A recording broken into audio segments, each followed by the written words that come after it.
Everybody tells me that I train sport specific. That is a complete farce in this field. You're training a cell, you're giving a cell a specific stimulus, and you're expecting that stimulus to provide an elicited result. Whatever stimulus you provide will eventually ascertain the result you receive. So you're training cellular specific. You're not training sport specific. If you're trying to enhance the performance of an athlete in some way, you have to understand what stimulus needs to be provided to the cell in specificity to elicit the desired result that you want.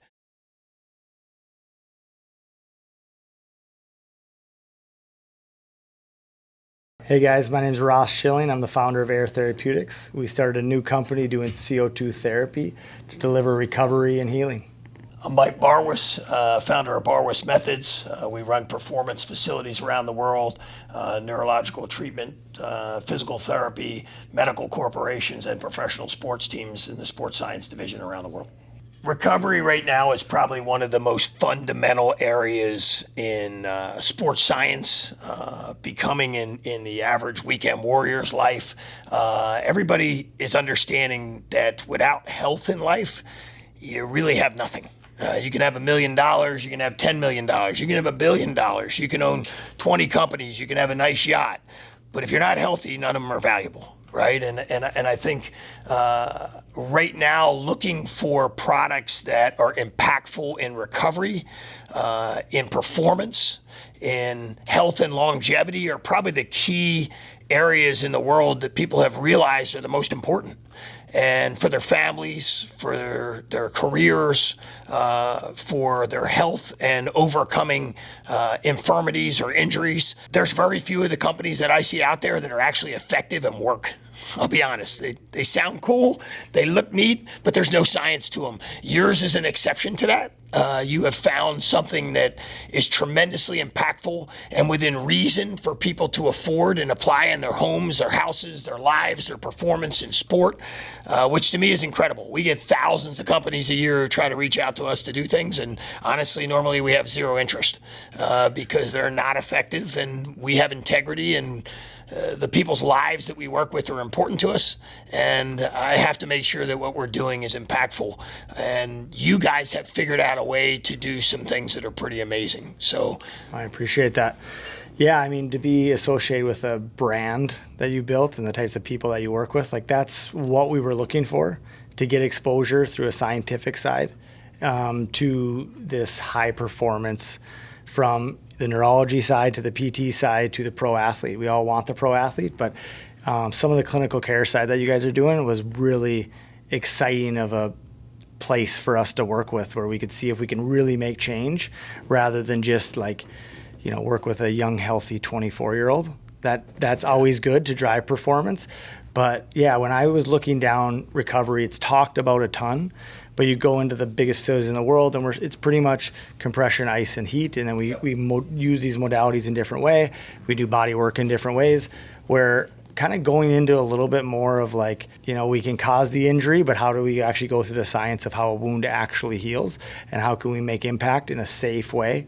Because I think following the physiology also gives us a much safer modality that can be used without huge oversight, because somebody at home can be in CO2 therapy and enjoy it, know that they're doing a lot of efficacy, and think they don't have to know everything about it, and they're safe. So the safety of it really drove me to it, and that kind of re-taught me a little bit about the biochemistry of it. Yeah, it's awesome. It really is. When you look at the impact you're having in an environment that is conducive to performance, health, recovery, but also doesn't have the risk. That's not commonplace, and you're replacing and making things even more effective devices that are incredibly expensive or difficult to procure for the average person. So, for instance, I love the ECP, right? It's an amazing device. It's a device that kind of where Normatec kind of gets its ideas, right? You're looking at compression for the body in sequence, but it's interrelated to the heart's rhythm. So we're now looking at diastolic versus systolic compressions and equivalating diastolic compressions with systolic to raise shear stress and cause nitric oxide release, which will cause the extreme vasodilation and then hyperstimulation of the mitochondria. Those devices are very, very pricey. They require a medical technician. They're amazing devices, and they're great in hospital settings and clinical settings where we have the ability to do so, but they're very restricted in your ability to utilize in a private operational setting for the average person. And the Normatecs, although very easy to use and functional, they're not syncing with the heart. They're not creating the same level of shear stress. They're not interacting in a sequencing with refilling or ventricle refilling. None of those things are happening the same as they would with that device, where your device, I can get all of those effects and even more, and I'm in a safe environment where I don't need someone to monitor it. Yeah, it's kind of going through the difference between actually looking at cell metabolism and then just using pressure to squeeze the big vessels and get it back. Obviously, if we use systolic and diastolic and use these medical devices, we can actually go with the rhythm. So we're actually within venous return to the heart and those kind of things rather than just compression. But how I look at it is a little bit further to the metabolic health, those kind of things. So when we make energy with oxygen, we make CO2, water, heat, and ATP. We talk about ATP as energy. These things are all very valuable. So yeah, I mean, I think that us looking at the cardiovascular system and reducing resistance as we go through arterial, blood flow, CO2 does become the metabolic main driver of blood flow, whereas nitric oxide becomes this really amazing local, and they work together. CO2 also has the ability to couple with nitric oxide, so it doesn't downregulate into perinitrates and some of these reactive nitrogen species, so they kind of can work together in how we work, but it's definitely can cause that really systemic blood flow too, but it also, like the ECP, can bring the blood flow back to the venous blood flow back to the heart, which is a big thing in blood flow treatments because we cause pooling in peripheral limbs. We don't want heat at this time, so we're forced to do cold and we're forced to press it back with different therapies, but those things also delay wound healing. So it became this equation of metabolic health. Things like redox are getting big in metabolic health and things like that. We can kind of talk about that. So the metabolic health of how a cell makes energy,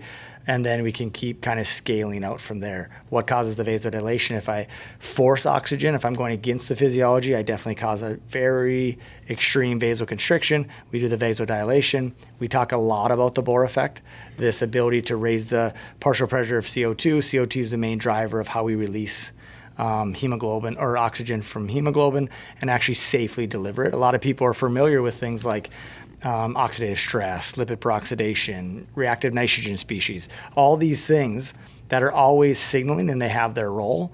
But if we can control that oxygen use, that was kind of the big thing. If I had a patient that was either had their toughest workout of their life, they were stage 4 cancer patient, the vast majority of people are going to have a pulse ox and their hemoglobin is 97, 98, 99% full. So it quickly became, in most cases, to treat hypoxia, ischemia, post-injury recovery, just recovery in general from training, it became an oxygen delivery story more than it did, I need more oxygen. We can breathe in plenty, unless we have a lung disease like COPD and these kind of things. We can breathe it in, and then it becomes this delivery. So we kind of are working with the physiology, even though it seems a little counterintuitive. We're using CO2 to deliver oxygen, but it's just well within the research done this exact way that we can use transdermal CO2 to increase the partial pressure and do this cascade of physiology to deliver oxygen. So, yeah. Yeah, it's pretty cool. I mean, I think oftentimes people think, okay, well, my CO2 is raising, so my oxygen is depleting, versus the understanding that the oxygen that is carried by hemoglobin is being readily released to the areas needed when you're increasing the CO2. Yep. And when we have ischemia and hypoxia, like in an injury or a cancer or post-injury, when we're not using oxygen, CO2 levels are low too. So we're seeing both levels are low, not this buildup of CO2, because we make CO2 by using oxygen. So they definitely are, they work together versus we think of them at hemoglobin, they're kind of one on, they kind of switch spots, but basically they work together in terms of cell metabolism. We use oxygen to make energy through our mitochondria. It's called cellular respiration, like breathing. You respire out ATP, CO2, water, all these things. So that respiration is the process that we're focusing on. And there's a few different things that make it really unique in terms of like pH, you talked about, in terms of when a cell's disorganized, it kind of floods and it loses it. So we actually slightly acidify the inside of a cell. We pull calcium out and we regain this oxidative metabolism to maintain structure and order in a cell. And that's what we really see with health, like that order in terms of tissue health and all that kind of stuff. So it really is a little bit unique if we think about like bicarbs and we're trying to alkaline. What we're trying to do is we're trying to chase lactate and hydrogen. So as we stop using oxygen well, we make lactate, we pull hydrogens with it, and we're trying to buffer that instead of actually solving what broke, which is the oxidative metabolism. So we see a lot more even on the performance side, which is pretty cool. I talk mostly about the clinical care side because I think that is what's really validated.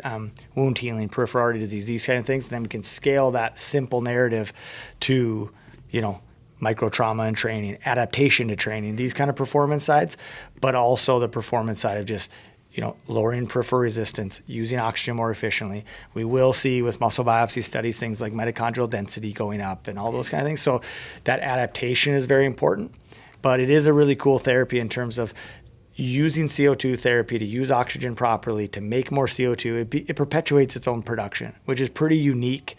If we think of steroid production is a kind of a big one where we use those exogenously and now we got to monitor the endogenous production. It's the opposite here. We are trying to retrain the ability to use oxygen back to when we were young. That's a youthful metabolism of being really good at using oxygen longer and kicking out CO2 and just keeping this system going. So it really is pretty straightforward physiology. A lot of us haven't opened that old textbook for a while. Like the Bohr effect, I think was 1904, 1905, it was known. There's a cool quote that I always use from a Swiss physiologist from the late 1800s where he's over the oxygen supply of the body, carbon dioxide spreads its protective wings. So it really is this regulator. Oxygen does really no signaling in the body, whereas CO2 does a lot of signaling. This Bohr effect, the breath, respirations, like that is the thing that is kind of coordinating the environment. So it has a really strong physiological response without a drug effect. So we're not really playing this risk-reward thing.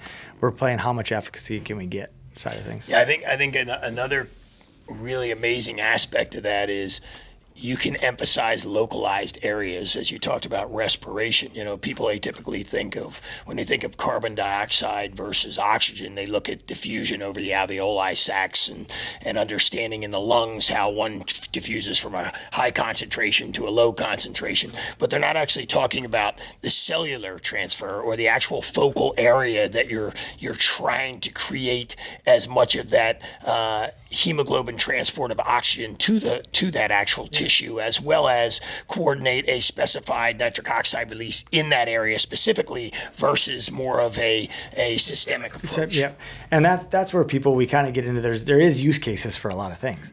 So if we get in the death zone of Everest and we go higher, we actually don't have enough pressure to diffuse across the alveoli.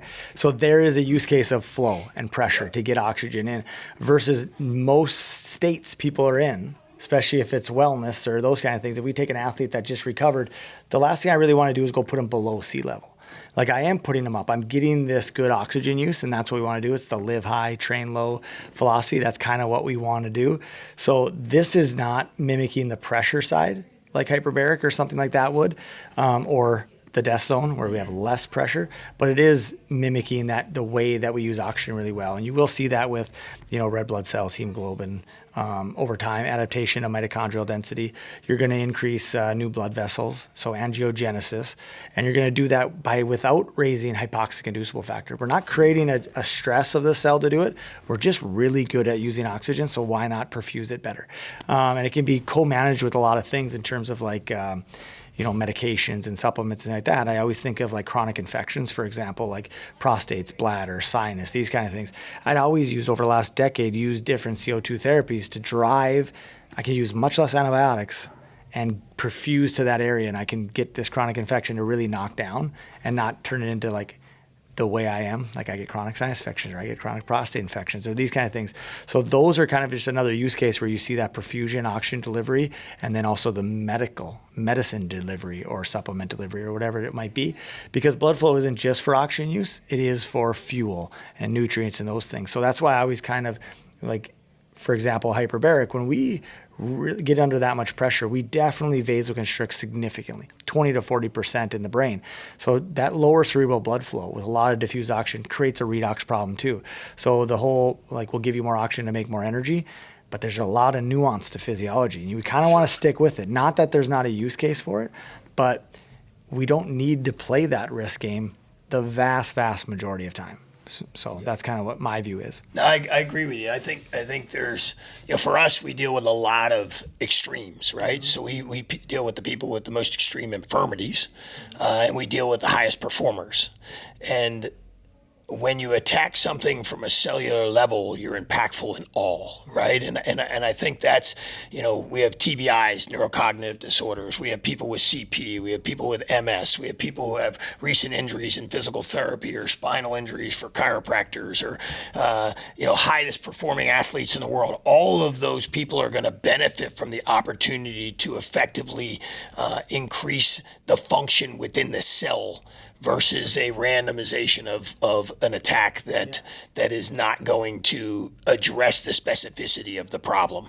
I mean, the ability to work within the brain is often difficult for most treatments, and often very unimpactful. But this has a different way of addressing that. Yeah, and if we can subtly change amplitude over time is very large, but without driving a ton of intracranial pressure and those kind of things, we can drive a really good amount of blood flow with the oxygen delivery. A good thing to study is a medical product called Carbogen, which is 95% oxygen, 5% CO2, used in seizure models and all these things. And people kind of forget about that, but it's a cool thing to study in terms of seeing CO2's role in the oxygen delivery, in the vascular system and things like that. So yeah, if we like to start from the cell, like redox. Like a lot of people, when they talk about redox, are talking about NAD. And like whenever I hear people talk about it, I always think it's like a vitamin deficiency. Like NAD's low, let's get more NAD. Right. Where I view it a little bit more as a redox couple, sure. Right? So I'm looking for NADH to oxidize back to NAD. So that's where I start with something like this. If I can, that proper delivery of oxygen to mitochondria is where like CO2 therapy kind of differentiates. Well, you're adjusting the system, right? You're looking at how the system actually produces NAD versus a standard intake of a substrate, which will cause me to elevate my NAD production. 100%. You're saying, let's make your system work appropriately instead of supplementing it with something that it may not necessarily need or be able to function with. Yeah, and have big impact. Like we want to actually see the redox couple go. We're always in these states of reduction or oxidation. But to me, if we're promoting that use of oxygen properly, like we are creating good redox at a global scale, doesn't mean that precursors like vitamin B3 can be good supplements. But we're going to see in the research very limited. Like you're not going to see rats live 30% longer, these kind of things that people want to do. But we can see if we really, redox is a great topic. In my opinion, I agree. It's just we're kind of diffusing it down to like low NAD, get more NAD by injecting it, or else, just vitamin B3 would be the precursor to that. So to me, I view it a little bit different, and that really helps me kind of understand what we're trying to get a cell to do on a regular basis. And it does. I mean, you think you're talking about a cell, but man, the organization of cells is tissue, and it makes a big change. And I know that like you've talked about this since I've known you, about you think about a cell when you train. Sure. So like you're doing that at a very like training the stimulus adaptation side. You're thinking about a cell. Yep. So oxygen and CO2, we definitely need to think about a cell. That's 100%. That's where it's used. So to me, we want to think it that way. And kind of your philosophy just takes that even at a high level adaptation side of things too. 100%. I think one of the biggest things that you brought that up, but I think one of the biggest things that drives me crazy in sports science and sport in general is everybody tells me that I train sport specific. That is a complete farce in this field.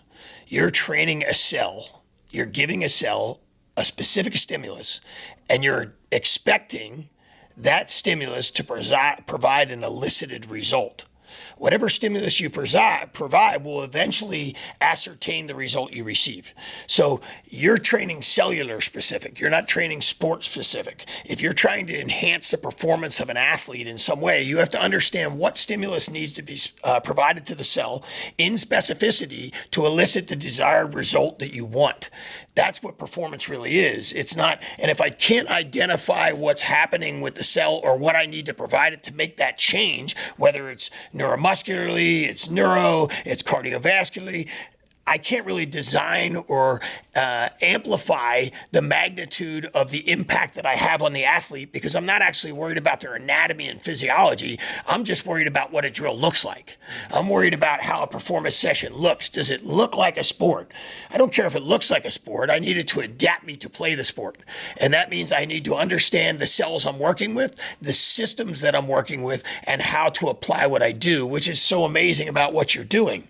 Yeah, and that's how I think I talk a lot about the clinical care side, but the performance side is this true adaptation. So a lot of people are kind of moving away from cold because of this, like delaying the stimulus, vasoconstriction, delaying the wound healing side of it, where this is that, like this leads to adaptation. We talk a lot about, we're working with some really high level distance athletes and they're saying, hey, I can keep my threshold here, my wattage goes up, right? Just as a simple equation.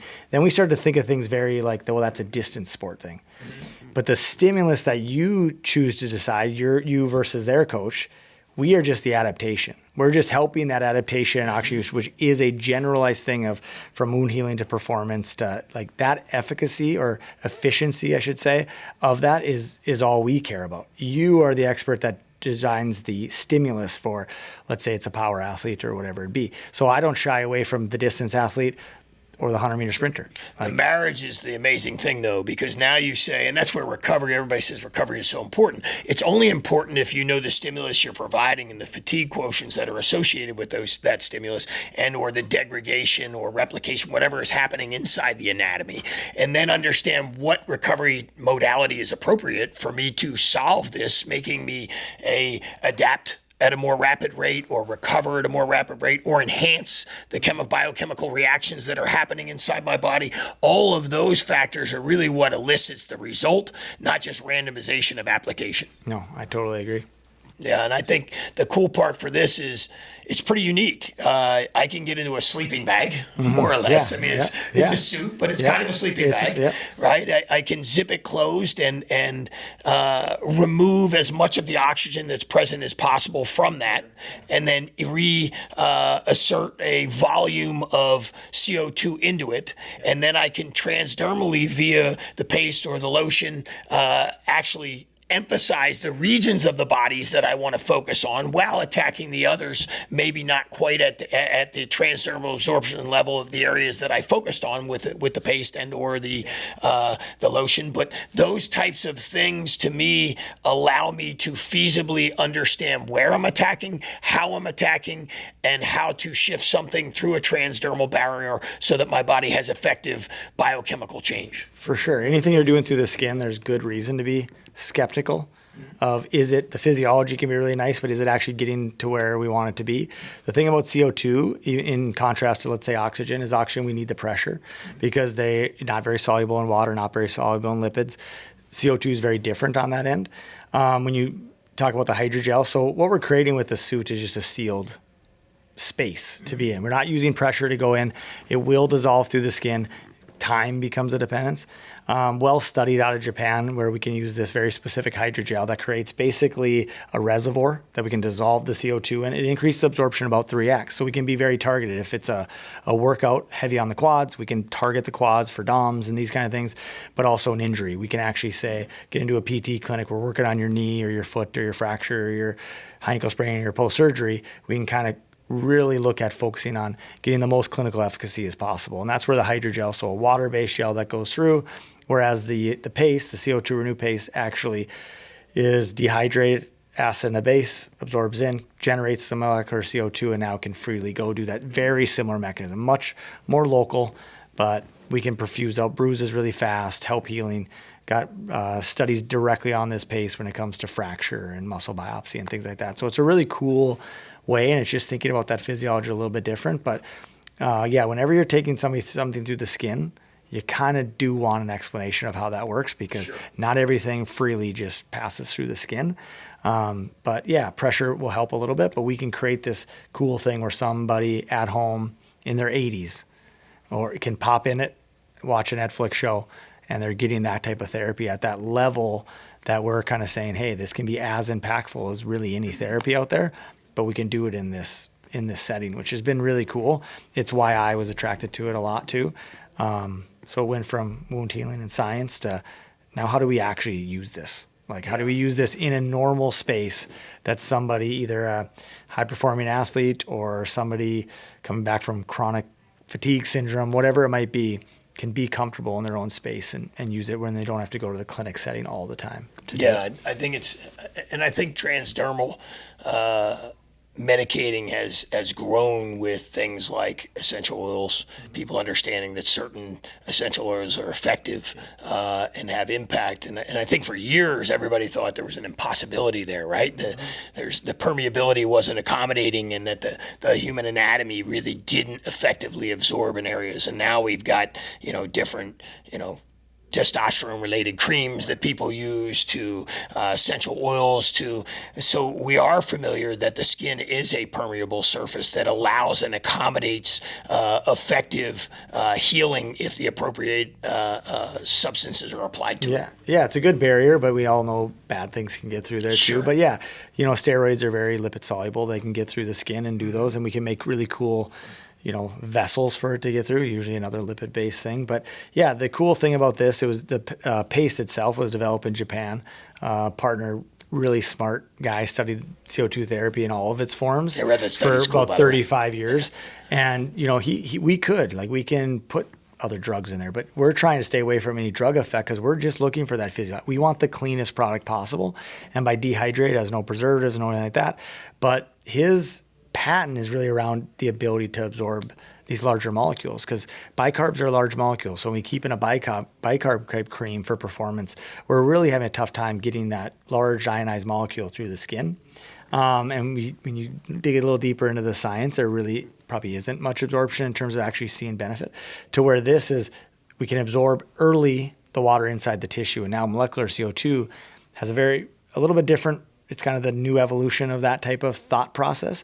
Instead of buffering the acid lactate pulls, we're actually trying to not produce as much by fixing the bottleneck that broke. So we're actually kind of going a little bit different out of, I view CO2 as a redox couple with lactate. If we're using oxygen making CO2, we're also not producing lactate. So that becomes a redox couple like all the other ones. So yeah, it just is it's a really cool product on both ways. Obviously the dry CO2, we're taking that right out of the research. Right.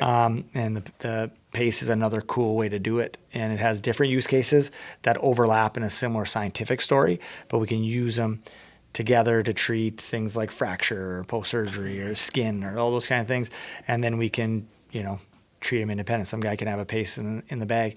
Earlier products that are like this, you take an acid and a base, you mix it together and you put it on, now it's user error, a lot dirtier, less effective. The inventor, that Japanese gentleman, he basically says it's like holding CO2 against your skin and letting it absorb versus generated inside and within the skin. So we definitely get a different effect on performance, but also on even just skin health and things like that. So it's a really cool product. And it's fundamentally based on fact, science, and research. It's not arbitrarily assigned. I think that's I think many of them you have on your site that you can actually get some of the white paper reads. But for me, I've read a ton because I'm kind of an anal person. I'm kind of a dork, so I like to read science, but I also like to know what I'm doing is earnest, truthful, and effective.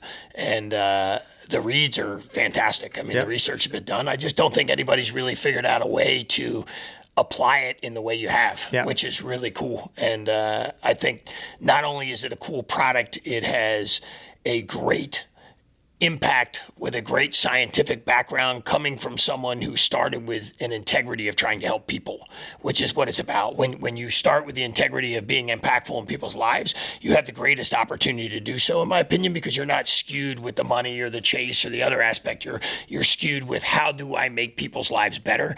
On our wall in the gym, you'll see it says, if the people we work with today mean more to us than we do to ourselves, we'll be good at our jobs. That's it, right? That's cool, figuring out how I can be impactful in the lives lives of others with the science that I am capable of understanding and diagnosing and designing into the programs that we develop for people. You've done the same thing with the same value for people's lives and your impact. And to me, that shows a different type of company with that type of integrity. Yeah, I appreciate that. And you can tell what you built here is there's success. You've helped people get better. And that's why, and we kind of want the same thing. Our story is very organic. We were doing it in very simple, cheap ways with no intention of putting a company together. Some different athletes that I work with thought, hey, this could be a really cool opportunity that we can get out there. And so starting to meet people like yourself and seeing people actually achieve success in this world of actually taking care of people versus kind of we're doing the same thing over and over. So it's been really cool. It's been cool to be down here and kind of get to know you and your staff and everybody. So we just appreciate the invite. Now, the other thing I think that is massively important, especially for me personally, to get involved with any type of corporation or device, is the impact that it's having on the human being and the integrity behind why it's being done. I know your integrity is the most important aspect for what you're trying to accomplish. You're trying to help human beings and be impactful in their lives. If you look on a wall in our gym, there's a massive sign that says, if the people we work with today mean more to us than we do to ourselves, we'll be good at our jobs. And that's what I remind everybody of every day that we do here. This isn't about dollars and cents. This is about a human being's life. This isn't about just walking through a journey and not embracing the people who surround you. It's about coming alongside another person and taking something within you and laying it into their life to better their life, their health, their performance, their view of themselves. All of those things are the most important things in life. And you build a company around being impactful in human beings' life, making them more healthy, helping them overcome physical issues and perform at a higher level. That to me has value because you've looked at that first instead of the value of the return of dollars. Absolutely. And you can tell when you're here with some of your clients that there's the passion to help them, the family you kind of create with some of these athletes. And that's kind of how our story started too, right? It was just, it's easy to be passionate about a therapy or this scientific thing that might seem kind of boring when you're trying to solve a problem for people you care about and those kind of things. So it's kind of happened that way.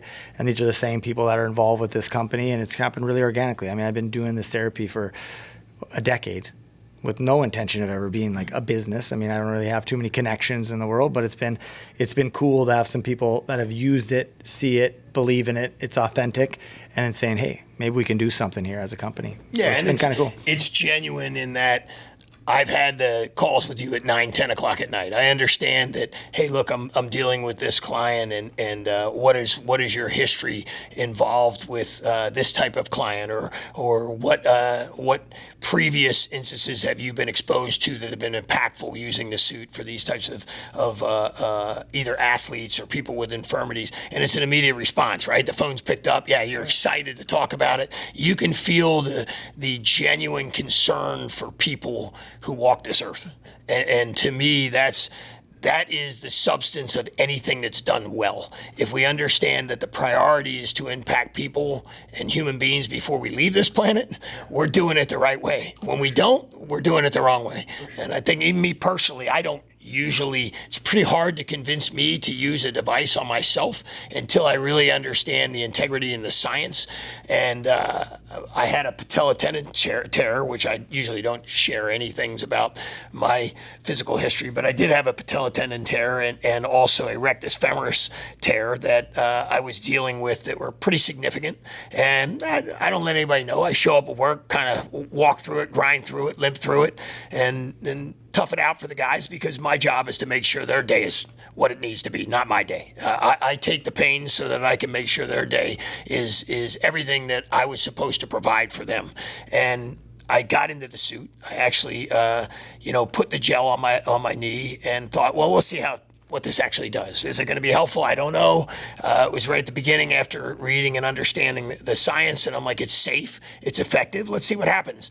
And in under a week, I probably had a significant decrease in pain of close to 50%, and my inflammation was 80% gone, which was unbelievable to me, because I had tried everything else, which outside of the 6 to 8 week healing process, it's going to be, and in no time it turned around. To me, that was incredible. I was shocked that it was that impactful. It's definitely a best in class when it comes to tough wounds to heal. Like that's where its low hanging fruit is. A lot of times the peripheral wounds, it's themselves, because those are tough to deliver blood and supplies and all that kind of stuff. And that oxygen delivery becomes really important. So these are anecdotes we hear daily that are pretty cool, that make somebody change their mind almost instantly. So it's just cool to see that, you believe it enough. Obviously you studied it first. So there's kind of even if it isn't magic, we're pushing the injury in the right direction.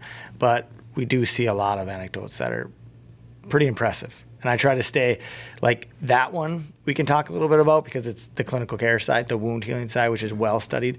We see those anecdotes on the performance side too. For sure. And there's some really cool places, this being a major one, where we can do some testing. We can test some things. We can test some metrics.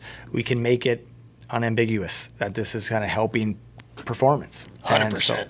And if you're able to heal a damaged tissue, you're surely able to regenerate a healthy one. Yes, and exactly. that's a cool. And for me, my trust in it is absolute now, to where my wife uses it. She's a marathon runner. My son uses it. He's a high-level baseball player. My daughter uses it. She's a high-level pole vaulter. My other son uses it. He's a high-level soccer player. And my other daughter also utilizes it, and she's a golfer. Everybody in there is kind of now fighting over, hey, when can I get the space between clients and patients where I get my recovery, which is pretty cool. Yeah, it's a unique family. Yeah, you have there with being around high performance, the best, whether it's on the care side, that in the performance side, like you come from, and just some of the best athletes in the world. They know what it takes to be professional, and they're all young athletes. So they it's also pretty cool. know the difference between effective and ineffective. Yep. Right? They've been on everything. They've used everything that the top places in the world have. We build those centers and design those centers and run teams and build their recovery protocols and systems and recovery rooms. That's what we do, right? So we're kind of the experts in the world for doing that at the highest level of performance. And when my kids get in something, that's the ultimate measure for me, because if they get in something and they're like, wow, it was really impactful. My legs feel great today. I feel way more recovered. Then I know it's not just placebo, because they get in everything and they can tell me what the difference is. Absolutely. So pretty cool. To wrap it up, I think honestly, I wanted to thank you, and I wanted to thank your company for the opportunity to be associated with something as special and impactful for human beings, and with the integrity of an organization that genuinely wants to manifest growth and health in people. We appreciate it. Being in the room with a brand of making people the best on the clinical care side and the performance side, it's a perfect place for us to be and learn on our own too. That's a great marriage. You just listened to Recovery Conversations. There's more to come. Conversations with the people shaping how we think about recovery, performance, and healing. Hit subscribe and visit aeirtherapy.com to see how Aeir's transdermal CO2 therapy works.